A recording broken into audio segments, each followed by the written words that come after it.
आखिरकार राहुल गांधी की आय से अधिक संपत्ति के मामले में सीबीआई ने एक्शन ले लिया है और सीबीआई की तरफ से अब तारीख भी तय कर दी गई है कि इस दिन राहुल गांधी की आय से अधिक संपत्ति के तमाम सबूत सीबीआई हेडक्वार्टर में पहुंचाए जाएंगे। सीबीआई हेडक्वार्टर में राहुल गांधी की अवैध संपत्ति, आय से अधिक संपत्ति का एक एक दस्तावेज नई दिल्ली में पहुंचेगा और यह तारीख सुनिश्चित की गई है 10 अगस्त, यानी कि आज से ठीक 2 दिन बाद। इस पूरे मामले में जो पिछली सुनवाई हुई थी वो इलाहाबाद हाईकोर्ट की लखनऊ बेंच में 20 जुलाई को हुई थी और 20 जुलाई को सीबीआई, ईडी, एसएफआईओ समेत तमाम जांच एजेंसीज जिन्हें इलाहाबाद हाईकोर्ट की लखनऊ बेंच ने निर्देशित किया था कि भाई आप एक पूरा सबमिशन बनाओ, एक पूरी रिपोर्ट तैयार करो, एफिडेविट तैयार करो। 8 हफ्ते का समय दिया गया था कि आपने क्या जांच की है, आप इस पूरी जांच का विवरण अदालत में पेश करो। और जो 20 जुलाई को सुनवाई हुई इलाहाबाद हाईकोर्ट की लखनऊ बेंच में, उसमें ईडी ने तो कुछ कार्रवाई की थी। ईडी ने अपने तरीके से विघ्नेश शिशिर की जो याचिका थी जिसपे हाईकोर्ट का निर्देश मिला था, उन्होंने कई चरण की उस पर कार्रवाई कर भी ली।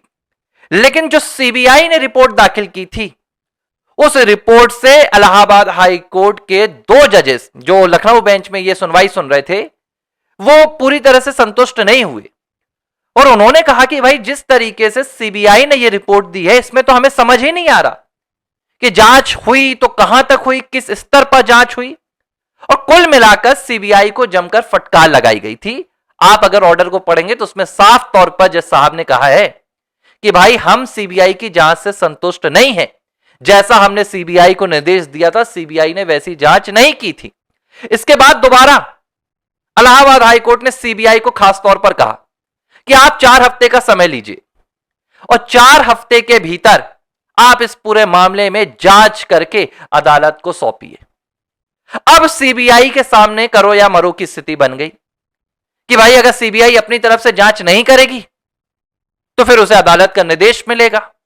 अदालत के निर्देश के बाद अगर जांच होती है तो यह सीबीआई के लिए भाई शर्म की बात होगी कि आप आय से अधिक संपत्ति के मामले में अदालत के आदेश का इंतजार करते रहे। इसीलिए अब सीबीआई ने इस पूरे मामले में कदम उठा लिया है और मामले के याचिकाकर्ता विघ्नेश शिशिर को आने वाली 10 अगस्त के दिन सीबीआई हेडक्वार्टर दिल्ली बुलाया गया है। और दिल्ली किस लिए बुलाया गया है यह आप समझ लीजिए। समन जारी किया बाकायदा, कोई ऐसे फोन कॉल पर नहीं बुलाया कि आ जाओ। पूरी कार्रवाई हो रही है, हर एक चीज लिखित हो रही है। विघ्नेश शिशिर के पास समन पहुंचा है जिसमें उनसे कहा गया है कि आप उन तमाम सबूतों को लेकर आइए, उन तमाम दस्तावेजों को लेकर आइए जो आपने राहुल गांधी की आय से अधिक संपत्ति के विषय में जुटाए हैं, क्योंकि यही सबूत राहुल गांधी के विषय में विघ्नेश शिशिर ने अदालत को भी सौंपे और अदालत में सील बंद लिफाफे में ये सबूत रजिस्ट्रार ऑफिस में सबमिट हैं। अब इन्हीं सबूतों को सीबीआई हेडक्वार्टर बुलाया जा रहा है। इन्हीं सबूतों को सीबीआई अब अपने तरीके से जांच करेगी और क्रॉस चेक करेगी कि जो जो आरोप राहुल गांधी के खिलाफ विघ्नेश शिशिर ने सबूतों के साथ लगाए हैं, उन सबूतों पर, उन दस्तावेजों पर कितना आधार सच है। क्या वाकई में राहुल गांधी की करीब $10 ट्रिलियन की संपत्ति है? क्या वाकई में राहुल गांधी की Singapore, Dubai, UK, US, Vietnam, इन तमाम देशों में बेशुमार दौलत है? अब इसकी जांच सीबीआई खुद करेगा और 20 अगस्त को अगली सुनवाई तय होगी। जस्टिस राजेश सिंह चौहान और जस्टिस ब्रिजराज है, उनका नाम है, वो इस मामले की सुनवाई करेंगे और उस दिन अदालत ये जांच करेगी कि जो सीबीआई ने ये प्राथमिक, ये बहुत प्रिलिमिनरी इन्वेस्टिगेशन है, ये पूरा इन्वेस्टिगेशन नहीं होगा। पूरा तो तब होगा जब मामला बकायदा दर्ज कर लिया जाएगा। तो जांच होगी, अदालत ये तय करेगी फिर कि अगर अदालत को लगेगा कि हां सीबीआई ने भाई पूरी तरीके से जांच कर ली है और राहुल गांधी के खिलाफ जो सबूत दिए गए थे उनमें कोई आधार नहीं है और मामला दर्ज करने की जरूरत नहीं है, तो मामला खारिज हो जाएगा।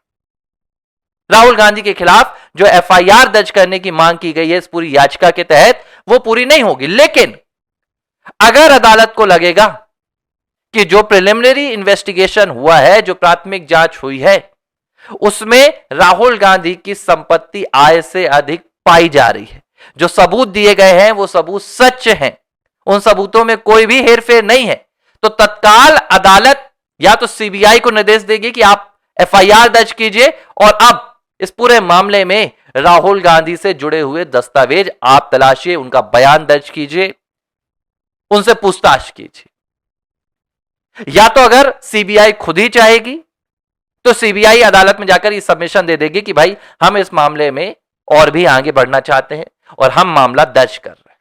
यानी कि अब हर तरीके से राहुल गांधी के फंसने के यहां पर पूरे चांसेस बन गए। अब देखिए, बहुत से लोग कह रहे हैं कि भाई कुछ नहीं हो रहा है, अब अदालती कार्रवाई है, ऐसा तो नहीं हो सकता कि अदालत बिना सुने कोई एक्शन ले ले, बिना सुने कोई जजमेंट सुना दे।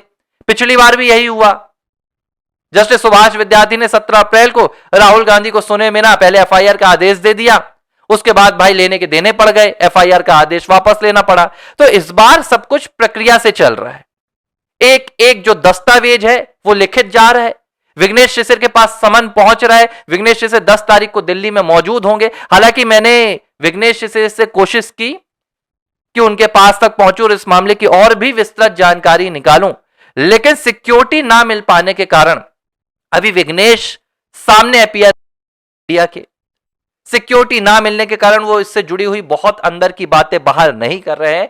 लेकिन जो जानकारी मुझे मिली है, विघ्नेश इस पूरे मामले में सकारात्मक है। विघ्नेश का मानना है कि इस पूरे मामले में जीत उनकी हो रही है और जो जो उन्होंने आरोप राहुल गांधी के खिलाफ लगाए हैं, उन आरोपों के आधार पर राहुल गांधी की मुश्किल बढ़ने वाली है। तो याचिकाकर्ता जब इस पूरे मामले में पॉजिटिव है, याचिकाकर्ता को जब खुद लग रहा है कि हां उनकी सुनी जा रही है, अदालत उनके पक्ष में कहीं ना कहीं निर्देश दे रही है, तो जाहिर सी बात है कि राहुल गांधी की संपत्ति का खुलासा बहुत जल्द देश के सामने होगा।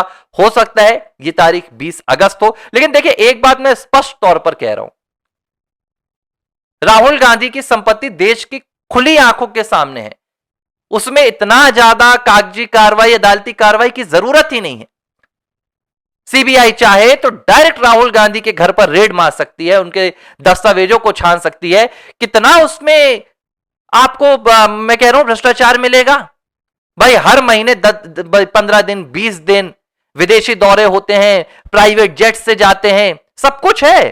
क्या राहुल गांधी कोई मजदूरी कर कर कमा रहे हैं? भाई अडानी है राहुल गांधी, अंबानी है कि उनकी बड़ी बड़ी फैक्ट्रीज हैं, वो तो कहते हैं उनके पास कुछ भी नहीं है, बस एक बात बताते हैं कि शेयर मार्केट में वो लगा रखे हैं। तो क्या स्टॉक मार्केट से राहुल गांधी अरबों की संपत्ति कमा रहे हैं?